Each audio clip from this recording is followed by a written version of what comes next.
Welcome to Mindspace Capital Focus, a channel where we break down timeless investing ideas, financial intelligence, and the mindset behind long-term wealth building. In today's video, we dive into Warren Buffett's approach to value investing, not as a biography, but as a practical framework you can understand and apply. Let's begin. Understanding value investing the Warren Buffett way. Warren Buffett's approach to value investing is built on one core belief: investing is not about stocks, it's about owning businesses. From the very beginning of his career, Buffett rejected the idea of chasing market trends, hot tips, or short-term price movements. Instead, he focused on understanding what a business is truly worth and buying it only when the market offers it at a meaningful discount. At the heart of Buffett's philosophy is the concept of intrinsic value. Intrinsic value is not the stock price you see on a screen, it is the real, underlying economic value of a business based on its ability to generate cash over time. Buffett spends most of his effort trying to estimate this value as realistically and conservatively as possible. If he cannot reasonably estimate intrinsic value, he simply walks away. For Buffett, uncertainty is risk. Another defining element of Buffett's approach is simplicity. He deliberately limits himself to businesses he can clearly understand. This idea is often referred to as the circle of competence. Buffett does not try to understand every industry or every innovation. He only invests in companies whose business models, revenue sources, cost structures, and competitive dynamics make sense to him. If a business is too complex to explain in simple terms, it does not qualify as an investment, no matter how popular it may be in the market. Buffett also places enormous importance on business quality. He looks for companies with durable competitive advantages, often called economic moats. These moats can come from strong brand loyalty, cost advantages, network effects, regulatory barriers, or customer switching costs. A strong moat allows a business to protect its profits from competitors year after year. Buffett prefers businesses that can remain strong even when management changes or economic conditions become difficult. Equally important is Buffett's focus on management quality. Since he views stocks as partial ownership in real businesses, he cares deeply about who is running those businesses. He looks for managers who are honest, rational, and shareholder-oriented.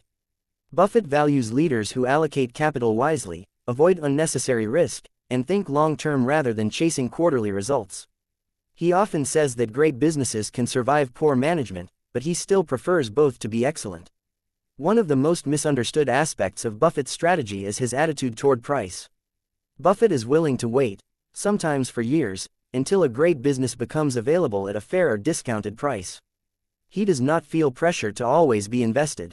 Cash, in his view, is not wasted opportunity, it is strategic patience.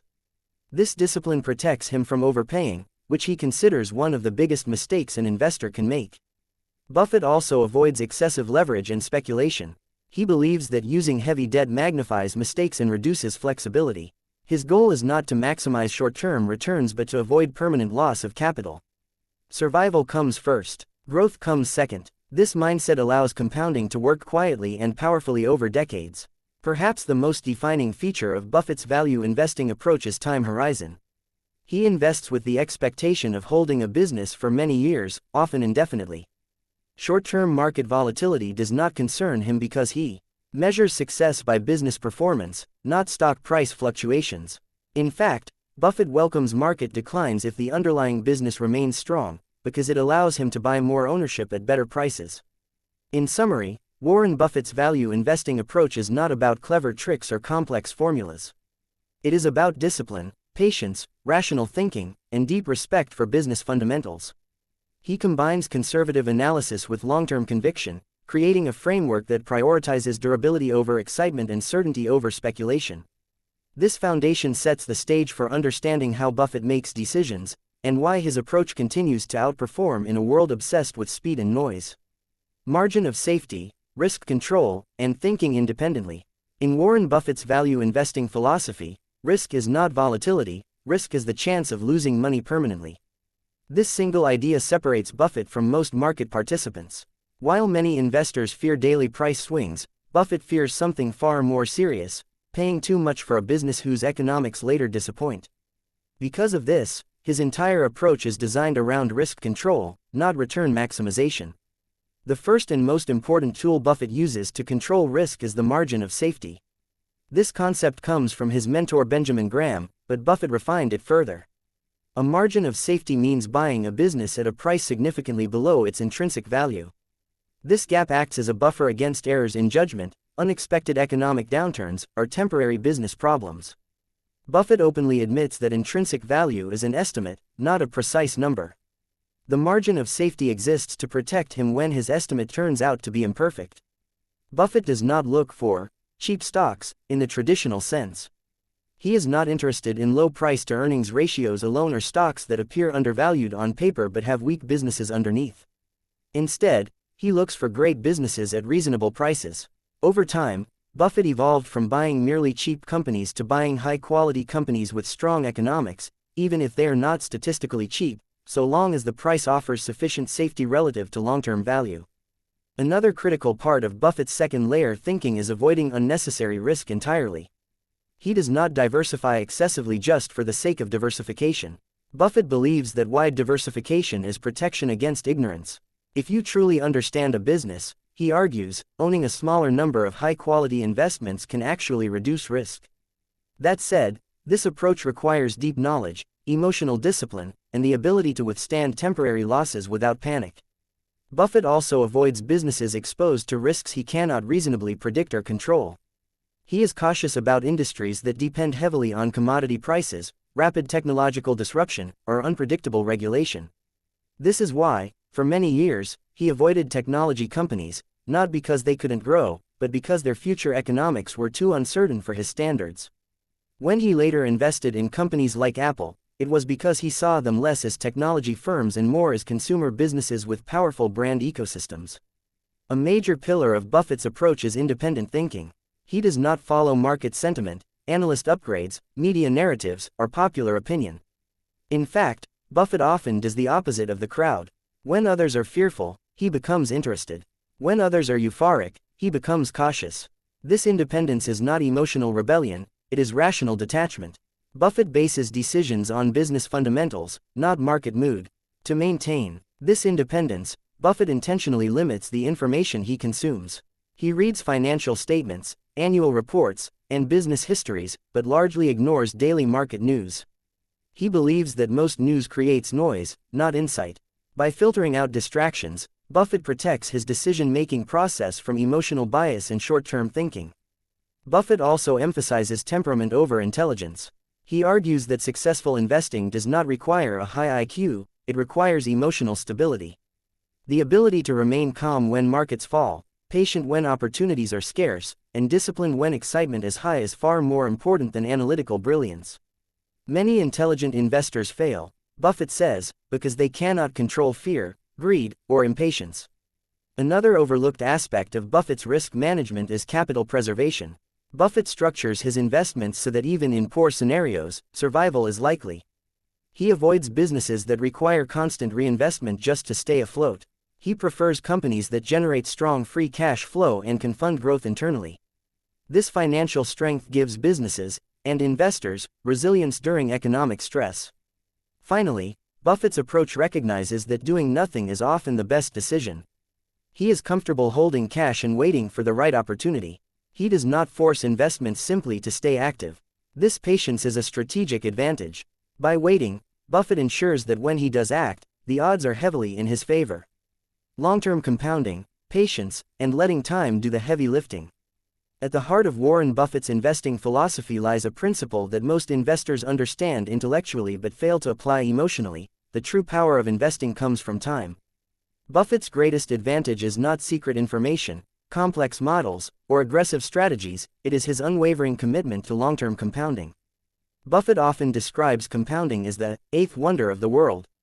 But for him, compounding is not just about numbers growing over time, it is about allowing great businesses to work uninterrupted. When Buffett buys a company, he does not think in quarters or even years, he thinks in decades. His ideal holding period, famously, is forever. This long-term mindset changes everything. Buffett is not concerned with short-term earnings misses, temporary market crashes, or economic cycles. As long as the underlying business remains strong, temporary price declines are irrelevant, or even beneficial. Lower prices give him opportunities to buy more of a business he already understands and trusts. A key reason Buffett can hold investments for so long is that he invests in businesses with durable competitive advantages, often called economic moats. These moats protect profits from competitors and allow companies to generate consistent returns over long periods. Strong brands, cost advantages, network effects, high switching costs, and regulatory advantages all form moats that help businesses survive and thrive across generations. Because of these moats, Buffett does not need to constantly adjust his portfolio. He allows compounding to operate quietly in the background. While traders chase momentum and react to headlines, Buffett benefits from earnings reinvested year after year, dividends accumulating, and intrinsic value steadily increasing. Patience is the behavioral skill that makes this possible. Buffett is exceptionally comfortable waiting to buy, waiting to hold, and waiting to sell. He does not feel pressure to always be doing something. In fact, he believes that activity is often the enemy of good returns. Frequent trading introduces costs, taxes, and emotional mistakes that quietly erode wealth. Buffett's patience also extends to opportunity selection. He spends far more time saying no than yes. Out of thousands of potential investments, he selects only a handful that meet his strict criteria. This selectivity ensures that when he commits capital, he does so with high confidence. The result is a portfolio built not on quantity, but on quality. Another essential element of Buffett's long-term approach is trust in management. Because he holds businesses for many years, Buffett looks for honest, capable, and shareholder-focused leaders. He wants managers who think like owners, allocate capital wisely, and resist the temptation to chase short-term stock price performance. Strong management allows Buffett to remain passive, confident that the business is being run responsibly. Buffett also understands that time smooths out mistakes. Even great investors are wrong sometimes. But by holding businesses with strong fundamentals over long periods, the impact of occasional errors is diluted. Time allows correct decisions to overpower incorrect ones. This is why Buffett focuses more on avoiding catastrophic losses than on achieving perfect accuracy. Importantly, Buffett distinguishes between time in the market and timing the market. He has little interest in predicting market tops, bottoms, or short-term movements. He believes such predictions are unreliable and distracting. Instead, he focuses on buying when value is available and holding through uncertainty. Markets may fluctuate wildly, but business value tends to grow steadily when fundamentals are sound. Buffett's approach to compounding also reflects humility. He does not assume he can outsmart the market every year. Instead, he positions himself so that time works in his favor, even when conditions are unfavorable. This humility leads to consistency, emotional discipline, market psychology, and staying rational when others panic. One of the most underestimated pillars of Warren Buffett's success is emotional discipline. While many investors focus on financial statements, ratios, and forecasts, Buffett understands that markets are driven just as much by human psychology as by numbers. His ability to remain calm, rational, and disciplined, especially during times of fear and euphoria, sets him apart from the crowd. Buffett has often said that the stock market is a device for transferring money from the impatient to the patient. This idea perfectly captures his view of market psychology. When markets rise rapidly, greed takes over. Investors rush in, valuations stretch, and discipline disappears. When markets crash, fear dominates. Investors sell quality assets at bargain prices simply to escape uncertainty. Buffett, however, operates in the opposite direction of the crowd. During periods of extreme fear, Buffett sees opportunity. He famously advises investors to be fearful when others are greedy and greedy when others are fearful. This is not just a catchy quote, it is a behavioral rule. When panic spreads and prices collapse, Buffett focuses on fundamentals, not headlines. He asks a simple question: has the long-term earning power of this business permanently changed? If the answer is no, then falling prices represent value, not danger. Buffett's emotional discipline allows him to ignore short-term market noise. Daily price movements, breaking news, and speculative commentary do not influence his decisions. He understands that markets often overreact in both directions. By refusing to react emotionally, Buffett avoids the costly mistakes that most investors make, buying high out of excitement and selling low out of fear. Another key element of Buffett's psychology is self-control.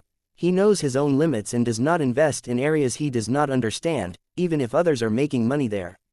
Whether it was early technology stocks, speculative derivatives, or trendy assets, Buffett has consistently stayed within his circle of competence. This restraint protects him from emotional decisions driven by envy or fear of missing out. Buffett also emphasizes independence of thought. He does not seek validation from market consensus or media opinions. Instead, he relies on his own analysis and judgment. This independence allows him to act decisively when opportunities arise, even if his decisions appear unpopular or risky at the time. Many of Buffett's best investments looked wrong in the short term but proved brilliant over the long term. Market downturns reveal true investor character, and Buffett's reactions during crises highlight his philosophy. In times of financial turmoil, while others rush to liquidate assets, Buffett often provides capital. He invests in strong businesses when they need confidence and liquidity the most. These moments require not just financial strength, but psychological resilience. Buffett's emotional discipline is also reflected in his long-term consistency. He does not chase rapid gains or try to recover losses quickly. He accepts that volatility is a natural part of investing. By viewing stocks as partial ownership of businesses rather than lottery tickets, he reduces emotional attachment to price movements and stays focused on intrinsic value. In addition, Buffett avoids excessive leverage, which can magnify emotional pressure. Debt forces investors to make decisions under stress, often at the worst possible times. By maintaining financial flexibility, Buffett ensures that he never becomes a forced seller. This freedom allows him to wait patiently and act only when conditions are favorable. Compounding wealth, long-term thinking, and the Buffett legacy. The final pillar of Warren Buffett's investing philosophy, and perhaps the most transformative for any investor, is the power of long-term thinking and compounding. While many investors focus on short-term gains, market timing, or trendy sectors, Buffett's approach has always been rooted in patience, consistency, and the exponential growth of wealth over time. Buffett often compares investing to planting a tree. You water it, nurture it, and give it time to grow. The real magic happens as compounding accelerates, turning small, consistent efforts into enormous outcomes. He believes that buying great businesses and holding them for decades allows the intrinsic value to accumulate. The passage of time magnifies returns far more than frequent buying and selling ever could. One of Buffett's most famous strategies is to invest in high-quality companies with durable competitive advantages, what he calls economic moats. These are businesses that can maintain strong profits and market position over the long term. By identifying such companies early and holding them patiently, Buffett ensures that his capital works continuously, compounding quietly behind the scenes. He also emphasizes the importance of ignoring short-term volatility. Stock prices fluctuate daily, sometimes dramatically, but Buffett focuses only on the long-term fundamentals. A well-run company's earnings, growth potential, and market position are far more important than day-to-day price swings. Investors who panic during volatility often sell at the wrong time, missing the benefits of compounding. Buffett's approach to compounding also extends beyond money. He believes in investing time, energy, and intellect wisely. Continuous learning, reading financial reports, studying businesses, and analyzing markets compound knowledge, which translates into better investment decisions over decades. His disciplined routine of daily reading, meetings with management, and thoughtful analysis has allowed him to make smarter decisions consistently, year after year. Another key aspect of long-term thinking is avoiding unnecessary fees and expenses. Buffett advocates investing in low-cost vehicles, minimizing transaction costs, and avoiding high-fee funds that erode wealth over time. Every unnecessary fee reduces the compounding effect, slowing down the growth of capital. By keeping costs low and letting returns accumulate, investors can maximize their wealth over decades. Patience is central to Buffett's philosophy. He famously said, "The stock market is a device for transferring money from the impatient to the patient." This simple statement underlines his belief that time is the investor's greatest ally. Wealth is rarely built overnight, it grows steadily, often unnoticed, until decades of compounding create extraordinary results. Buffett also stresses the importance of reinvesting profits. Dividends, interest, and returns on investments should be allowed to work continuously. By reinvesting gains instead of spending them, the power of compounding accelerates, creating exponential growth that few investors fully appreciate. Finally, Buffett's legacy is not only the billions he has amassed but also the principles he has shared with millions of investors worldwide. His philosophy, centered on patience, quality businesses, emotional discipline, and compounding, offers a roadmap for anyone seeking lasting financial success. By embracing these principles, investors can navigate uncertainty, avoid common mistakes, and harness the power of time to build wealth that endures for generations.